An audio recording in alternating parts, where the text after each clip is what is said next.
That's my dog Kai. This is Lory here from Mountain Mud Pottery. This is my home studio in the mountains of Crow's Nest Pass, Alberta. I've been a potter off and on for over 25 years. Started off in a community setting in Edmonton, Alberta. And when I moved down to the pass, I started my own studio.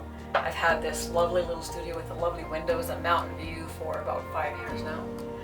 I mainly make functional pieces, a lot of mugs. People love mugs. So I am going to be showing you the basics of how to produce mugs and other pieces with a few little tips I've learned along the way that I wish I learned when I first started.